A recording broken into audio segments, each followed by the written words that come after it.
ದಯವಿಟ್ಟು ನಾನು ಮನವಿ ಮಾಡ್ಕೊತಾ ಇದ್ದೀನಿ, ಬಿ ಜೆ ಪಿಯವ್ರು ಇರ್ಬೋದು, ಬೇರೆಯವ್ರು ಇರ್ಬೋದು, ಫಸ್ಟು ಆರ್ಡರ್ಗಳನ್ನು ಓದೋದು ಕಲೀರಿ.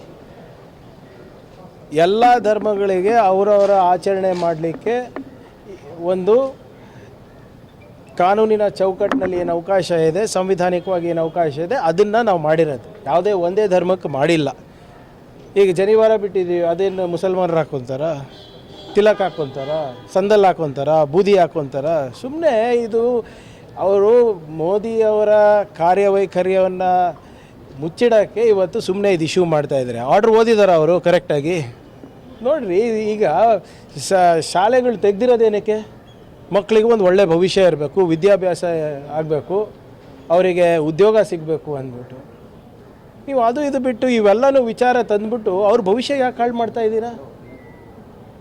ಈಗ ನೀವು ನಮ್ಮ ಸಂಸ್ಕೃತಿ, ನಮ್ಮ ಕಲೆ, ನಮ್ಮ ಇತಿಹಾಸ, ನಮ್ಮ ಪುರಾಣ, ನಮ್ಮ ಧರ್ಮಗಳ ಆಚರಣೆಗಳು, ಆಹಾರ ಪದ್ಧತಿಗಳು ಕಲಿಸ್ಬೇಕು ಅಂದರೆ ನಮ್ಮ ಮನೇಲಿ ಕಲಿಸ್ತಾರೆ, ನಮ್ಮ ಧರ್ಮಗುರುಗಳು ಕಲಿಸ್ತಾರೆ, ಮಸೀದಿನಲ್ಲಿ ಕಲಿಸ್ತಾರೆ, ಗುರುದ್ವಾರದಲ್ಲಿ ಕಲಿಸ್ತಾರೆ, ದೇವಸ್ಥಾನದಲ್ಲಿ ಕಲಿಸ್ತಾರೆ. ಶಾಲೆಗಳಲ್ಲಿ ಇರೋದು ನೀವು ಹೋಗಿ ವಿದ್ಯಾಭ್ಯಾಸ ಮಾಡಲಿಕ್ಕಂತ. ನೀವು ಅದು ಇದು ಬಿಟ್ಟು ಇಂಥ ವಿಚಾರಗಳನ್ನು ನೀವು ತಂದುಬಿಟ್ಟು ನಮ್ಮ ರಾಜ್ಯಕ್ಕೆ ಇನ್ನೂ ಏನು ಹಿಂದೆ ತಗೋಬೇಕಂತ ಇದ್ದೀರಾ, ಹಿಂದೆ ಮಾಡಬೇಕಂತ ಇದ್ದಾರಾ? ಬಿಜೆಪಿ ನಾಯಕರು ಹೇಳ್ತಾ ಇರೋದು ಅದೇ ಹೇಳ್ತಾ ಇರೋದು, ಮನೆಯಲ್ಲಿರಲಿ, ಅದನ್ಯಾಕೆ ಶಾಲೆ ಎಲ್ಲ ಹಂಗಂದ್ರೆ ಎಲ್ಲ ಧರ್ಮದ ಆಚರಣೆ ಮನೆಯಲ್ಲೇ ಇರಲಿ, ಎಲ್ಲ ಧರ್ಮದ ಆಚರಣೆ ಮನೆಯಲ್ಲೇ ಇರಲಿ. ನೀವು ಡಿಕ್ಲೇರ್ ಮಾಡಿಬಿಡಿ, ನಮ್ಮ ರಾಜ್ಯದಲ್ಲಿ ನಾವು ಯಾವುದೇ ಧರ್ಮಕ್ಕಿರ್ಬೋದು, ಸಂಸ್ಕೃತಿಗಿರ್ಬೋದು, ಅದಕ್ಕೆ ನಾವು ಪ್ರೋತ್ಸಾಹ ಕೊಡಲ್ಲ ಅಂತ ಹೇಳಿಬಿಡಲಿ. ನೋಡಿ, ಇವತ್ತು ನಾನು ಮತ್ತೊಮ್ಮೆ ಪುನರುಚ್ಚರಿಸ್ತಾ ಇದ್ದೀನಿ, ಸಂವಿಧಾನದಲ್ಲಿ ಏನು ಅವಕಾಶ ಮಾಡಿಕೊಟ್ಟಿದ್ದಾರೆ ಅದನ್ನೇ ನಾವು ಪುನರುಚ್ಚರಿಸಿದ್ದೀವಿ. ಬಿ ಜೆ ಪಿಯವರಿಗೆ ಕೆಲಸ ಇಲ್ಲ, ಅವರಿಗೆ ನಮ್ಮ ಯುವಕರಿಗೆ ಉಜ್ವಲ ಭವಿಷ್ಯ ಕೊಡೋದ್ರಲ್ಲಿ ಆಸಕ್ತಿ ಇಲ್ಲ. ಗೋರಕ್ಷಣೆ, ಧರ್ಮ ರಕ್ಷಣೆ ಮಾಡಿದ್ರೆ ಉದ್ಯೋಗ ಕೊಟ್ಟಂಗ? ಅದು ಗೋರಕ್ಷಕರಂದರೆ ಇವ್ರ ಪ್ರಕಾರ ಎಂಪ್ಲಾಯ್ಮೆಂಟಾ? ನೀವು ನಮ್ಮ ಪುರಾಣ ಇರ್ಬೋದು, ನಮ್ಮ ಇತಿಹಾಸ ಇರ್ಬೋದು, ಕಲಿಬೇಕು, ಇಲ್ಲ ಅಂತಿಲ್ಲ. ಯಾರು ಬೇಡ ಅಂದಿದ್ದಾರೆ? ಅದಕ್ಕಾದಂಥ ಒಂದು ಸಪ್ರೇಟ್ ಬೇಕಾದರೆ ಒಂದು ದಿನ ಇಡೋಣ, ಬೇಕಾದರೆ ಒಂದು ಸಬ್ಜೆಕ್ಟೇ ಇಡೋಣ. ಮಕ್ಕಳಿಗೆ ಏನು ಬೇಕು ರೀ? ವೈಜ್ಞಾನಿಕ ಮನೋಭಾವನೆ ಬೇಕು, ಉದ್ಯಮಶೀಲತೆ ಬೇಕು, ಅವರಿಗೆ ಏನು ಆ ಸಮಾಜದಲ್ಲಿ ಏನು ಒಂದು ಸ್ವಾಭಿಮಾನದ ಬದುಕು ಕೊಡುವಂಥ ಬೇಕು. ಕಲೀರಿ. ಅಲ್ಲಿ ಚೈನಾ ನೋಡಿ ಏನು ಮಾಡ್ತಾ ಇದ್ದಾರೆ, ಅಲ್ಲಿ ಅಮೇರಿಕಾನಲ್ಲಿ ನೋಡಿ, ಯು ಕೆನಲ್ಲಿ ನೋಡಿ ಏನಾಗ್ತಾ ಇದೆ. ಅವ್ರ ಮಕ್ಕಳಿಗೆ ನಮ್ಮ ಮಕ್ಕಳಿಗೆ ಹೋಲಿಕೆ ಮಾಡಿ ವಿದ್ಯಾಭ್ಯಾಸದಲ್ಲಿ ಯಾವುದಕ್ಕೆ ಮಾಡಬೇಕು, ಮಾಡೋದಿಲ್ಲ, ಯಾವುದು ಅನವಶ್ಯಕ ವಿಚಾರಗಳಿದೆ ಅದ್ರ ಬಗ್ಗೆನೇ ಚರ್ಚೆ ಮಾಡ್ತಾರೆ ಬಿ ಜೆ ಪಿಯವರು. ಮಾತಾಡಲಿ, ಆರ್ಥಿಕ ಪರಿಸ್ಥಿತಿ ಏನಿದೆ ಸರ್ ನಮ್ಮ ರಾಷ್ಟ್ರದ್ದು, ಅದ್ರ ಬಗ್ಗೆ ಮಾತಾಡ್ತಾರಾ? ಈಗ ನಮ್ಮ ರೂಪಾಯಿ ವ್ಯಾಲ್ಯೂ ಎಷ್ಟಾಗಿದೆ ಸರ್, ಅದ್ರ ಬಗ್ಗೆ ಮಾತಾಡ್ತಾರಾ? ನಮ್ಮ ಇಂಧನ ಪರಿಸ್ಥಿತಿ ಬಗ್ಗೆ ಏನಿದೆ ಅದ್ರ ಬಗ್ಗೆ ಮಾತಾಡ್ತಾರಾ? ನಮ್ಮ ಪರ್ಚೇಸಿಂಗ್ ಪವರ್ ಏನಾಗಿದೆ ಬಡವ್ರ ಬಗ್ಗೆ ಅದ್ರ ಬಗ್ಗೆ ಮಾತಾಡ್ತಾರಾ? ಎಷ್ಟು ಯೂನಿವರ್ಸಿಟೀಸು ಮೋದಿ ಅವ್ರು ಬಂದ ಮೇಲೆ ಕಟ್ಟಿದ್ದಾರೆ ರೀ, ಎಷ್ಟು IIT ಮಾಡಿದ್ದಾರೆ, ಎಷ್ಟು IIM ಮಾಡಿದ್ದಾರೆ, ಅದ್ರ ಬಗ್ಗೆ ಗಮನ ಇಲ್ಲ ಇವರಿಗೆ. ಬರೇ ಆ ಶಾಲೆ ಹಾಕ್ಕೊಳ್ಳಿ, ಈ ಶಾಲೆ ಹಾಕ್ಕೊಳ್ಳಿ. ಆ ಶಾಲೆ ಹಾಕೊಂಡ ತಕ್ಷಣ ಉದ್ಯೋಗ ಸಿಗುತ್ತಾ? ಆ ಶಾಲ್ಗಳು ಹಾಕೊಂಡ್ರೆ ಆದ ತಕ್ಷಣ ನಿಮ್ಗೆ ಇದು ಸಿಗುತ್ತಾ? ಆಯ್ತಪ್ಪ, ನಿಮ್ಮ ಮಕ್ಕಳಿಗೆ ಯಾಕೆ ಆಗ್ತಾಯಿಲ್ಲ ಅದನ್ನು ಹೇಳಿ. ಬೇರೆಯವ್ರ ಮಕ್ಕಳಿಗೆ ಧರ್ಮ ಆಚರಣೆ, ಬೇರೆಯವ್ರ ಮಕ್ಕಳಿಗೆ ಇದು ಶಿಷ್ಟಾಚಾರ ಎಲ್ಲ. ನಿಮ್ಮ ಮಕ್ಕಳೆಲ್ಲ ಒಳ್ಳೊಳ್ಳೆ ಕಾಲೇಜು, ಒಳ್ಳೊಳ್ಳೆ ಸ್ಕೂಲು, ಒಳ್ಳೊಳ್ಳೆ ಫಾರಿನ್ ಯೂನಿವರ್ಸಿಟಿಗೆ ಹೋಗಬೇಕು, ಉದ್ಯಮಿಗಳಾಗಬೇಕು, ನವೋದ್ಯಮಗಳು ಮಾಡಬೇಕು. ಬಡವ್ರ ಮಕ್ಕಳಿಗೆ ಮಾತ್ರ ಇದು ಕೇಸರಿ ಶಾಲು, ನೀಲಿ ಶಾಲು, ಹಸಿರು ಶಾಲು, ಅರ್ಶಿಣದ ಶಾಲು, ಹಿಜಾಬು, ಇದಕ್ಕೆ ಜನ ವೋಟ್ ಮಾಡಿರೋದು ನಮಗೆ. ಮುಸ್ಲಿಂ ಸಮುದಾಯದ ಓಲೈಕೆಯಾಗಿ ಅದಕ್ಕೆ ಹೇಳ್ತಾ ಇರೋದ್ರಿ, ಎಲ್ಲನೂ ಕಾನೂನಾತ್ಮಕವಾಗಿ ಚರ್ಚೆ ಮಾಡಿಬಿಟ್ಟೆ ಮಾಡಿರೋದು. ಇದು ಇದರಲ್ಲಿ ವಾಟ್ ಈಸ್ ಅನ್ಕಾನ್ಸ್ಟಿಟ್ಯೂಷನಲ್ ಹೇಳಿ? ಏನು ಬಿ ಜೆ ಪಿಗೆ ಹೇಗೆ ಅನುಕೂಲ ಆಗುತ್ತೆ ಅದ್ರ ಪ್ರಕಾರ ನಾವು ಆದೇಶ ಹೊರಡಿಸ್ಬೇಕಾ? ದಯವಿಟ್ಟು ನಾನು ನಮ್ಮ ಮಾಧ್ಯಮ ಸ್ನೇಹಿತರಿಗೆ ಹೇಳ್ತಾ ಇರೋದು, ನಮ್ಮ ಮಕ್ಕಳ ಭವಿಷ್ಯಕ್ಕೆ ಮತ್ತು ಧರ್ಮಕ್ಕೆ ನೀವು ಮಿಕ್ಸ್ ಮಾಡೋಕ್ಕೆ ಹೋಗಬೇಡಿ ಯಾರಿಗೂ. ಆ ಬಿ ಜೆ ಪಿಯವರು ಕೆಲಸ ಇಲ್ಲ ಸ್ವಾಮಿ. ಅವ್ರು ಹೇಳ್ತಾ ಇದ್ದಾರೆ ಪ್ರಸ್ತುತ ವಿಚಾರಗಳ ಬಗ್ಗೆ ಮಾತಾಡೋಕ್ಕೆ ಸರಿ ಅವರಿಗೆ ಏನೂ ಇಷ್ಟ ಇಲ್ಲ, ಅದಕ್ಕೆ ಇವೆಲ್ಲ ತರ್ತಾ ಇರೋದವರು.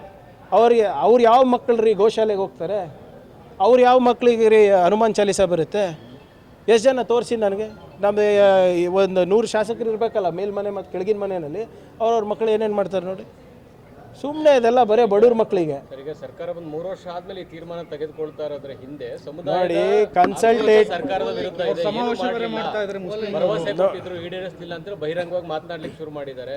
ಈ ಮುಸ್ಲಿಂ ಸಮಾವೇಶ ನೋಡಿ ಈಗ ಸರ್ಕಾರ ನೋಡಿ ತಗೊಂಡಿದೆ. BJP ಅವ್ರಿಗೆ ಕೇಳ್ಬಿಟ್ಟು ನಾವು ಸರ್ಕಾರ ನಡೆಸ್ತೀವೇನ್ರಿ? It is the government of the decision, when it wants it will take. ಇವರಿಗೇನು ಸಮಸ್ಯೆ? ಈಗ BJP ಅವ್ರಿಗೆ ಕೇಳ್ಕೊಂಡು ನಾವು ನೀತಿಗಳು ಮಾಡಬೇಕಾ? ಅವ್ರಿಗೆ ಕೇಳ್ಕೊಂಡು ನಾವು ಯೋಜನೆಗಳು ತಯಾರು ಮಾಡಬೇಕಾ? ನಾವು ಒಂದು ಕನ್ಸಲ್ಟೇಟಿವ್ ಪ್ರೊಸೆಸ್ ಮಾಡಿದ್ವಿ, ಎಲ್ಲ ಸಮುದಾಯಗಳಿಗೆ ಮಾತಾಡಿದ್ವಿ, ಮುಖಂಡರಿಗೆ ಮಾತಾಡಿದ್ವಿ, ಕಾನೂನು ತಜ್ಞರಿಗೆ ಮಾತಾಡಿದ್ವಿ, ಸಂವಿಧಾನದ ತಜ್ಞರಿಗೆ ಮಾತಾಡಿದ್ವಿ, ಅದಾದಮೇಲೆ ತಂದಿದ್ದೀವಿ. What is BJP's problem? I don't understand. ನಿಮಗೆ ಏನು ಬೂದಿ ಹಾಕ್ಕೊಂಡು ಸ್ಕೂಲಿಗೆ ಹೋಗ್ಬೇಡ, ಕಳಿಸ್ಬೇಡ್ರಿ. ಇದೆಲ್ಲ ಹಾಕೋತಾರಲ್ಲ, ಇಲ್ಲಿ ಸಂಡೆಲ್ಲ ಹಾಕೊತಾರೆ, ಕುಂಕುಮ ಹಾಕೊತಾರೆ. ನಿಮಗಿಲ್ಲ ಅಂದರೆ ಬಿಡಿ, ಇಷ್ಟ ಇದ್ದರೆ ಹಾಕ್ಕೊಂಡು ಹೋಗಿ, ಯಾರು ಬೇಡ ಅಂದಿದ್ದಾರೆ? ಹೂ ಸ್ಟಾಪಿಂಗ್ ಯು? ನಿಮ್ಮ ಆಚರಣೆ ನಿಮಗಿರಲಿ, ಅವ್ರ ಆಚರಣೆ ಅವ್ರಿಗಿರಲಿ. ಸಂವಿಧಾನದಲ್ಲಿ ಏನು ಅವಕಾಶ ಇದೆ ಅದನ್ನು ನಾವು ಕಲ್ಪಿಸ್ಕೊಟ್ಟಿದ್ದೀವಿ ಅಷ್ಟೇ. VPG ರಾಮ್ಜಿದು ಅಧಿಕೃತವಾಗಿ ಆದೇಶ ಮಾಡಿದೆ. ಈ ಆದೇಶ ಅಲ್ಲ, ಯಾವಾಗ ಜಾರಿ ಮಾಡ್ತೀವಿ ಅಂತ ಅಷ್ಟೇ ಹೇಳಿರೋದು. ಇನ್ನು ಆಪರೇಷನ್ ಗೈಡ್ಲೈನ್ಸ್ ಯಾವುದೂ ಬಂದಿಲ್ಲ. ಬಂದ ಮೇಲೆ ನೋಡೋಣ. ಈ ವರ್ಷ ಕೆಲಸ ಸಿಗಲ್ಲ ಮಾಡೋ ತೀರ್ಮಾನವನ್ನು ತಗೊಂಡು ನೋಡಿ, ನಮ್ಮ ಕಾನೂನು ಹೋರಾಟ ಭಾಳ ಲಿಮಿಟೆಡ್ ಇದಕ್ಕಿದೆ. ಏನು ನಮ್ಮ ಕಾಸ್ ಆಫ್ ಆ್ಯಕ್ಷನ್ ಅಂದರೆ, ಯಾವುದೇ ಒಂದು ಕೇಂದ್ರ ಸರ್ಕಾರದ ಯೋಜನೆಯಲ್ಲಿ ನಮ್ಮ ರಾಜ್ಯ ಸರ್ಕಾರದ ನೀವು ಬಂಡವಾಳ ಬಯಸ್ತಾ ಇದ್ದರೆ ಅಥವಾ ಖರ್ಚಾಗ್ತಾಯಿದ್ರೆ ನೀವು ನಮ್ಮ ಜೊತೆ ಕನ್ಸಲ್ಟೇಷನ್ ಮಾಡಬೇಕು ಆ್ಯಸ್ ಪರ್ ಕಾನ್ಸ್ಟಿಟ್ಯೂಷನ್. ಅದು ಆಗಿಲ್ಲ. ಇವತ್ತು ಸುಮ್ಮನೆ 40% 40% ನಮ್ಮ ಮೇಲೆ ಹೀರಿಕೆ ಆಗ್ತಾಯಿದೆ. ಅದ್ರ ಬಗ್ಗೆ ನಾವು ಪ್ರಶ್ನೆ ಮಾಡ್ತಾಯಿದ್ದೀವಿ. ಆಮೇಲೆ ಇದು ಗ್ಯಾರಂಟಿಗಳ ಬಗ್ಗೆನೂ ಕೂಡ ಕಾಂಟ್ರಾಕ್ಟರ್ಸ್ ಈಗ ಅಲವ್ ಇದೆ, 60 ದಿನ ನಿಷೇಧ ಇದೆ, ಅವೆಲ್ಲನೂ ಚರ್ಚೆ ಮಾಡ್ತೀವಿ ನಾವು. ನೀಟ್ ವಿಚಾರ ನೋಡಿ, ಇದು ನಮ್ಗಿಂತ BJP ಅವ್ರಿಗೆ ಕೇಳಬೇಕು ತಾವು.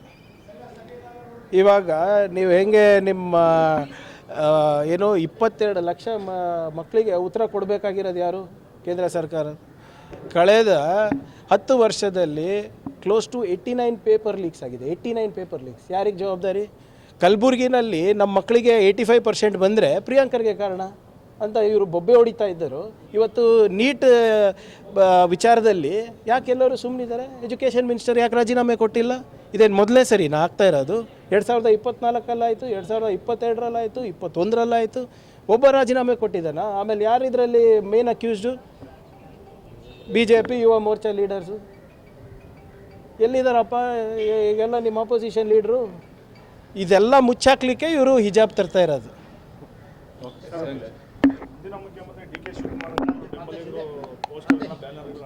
ಹಾಕಿದವರಿಗೆ ಕೇಳಬೇಕಪ್ಪ. ನೀವು ನಮ್ಗೆ ಕೇಳಿದ್ರೆ ಹೆಂಗೆ?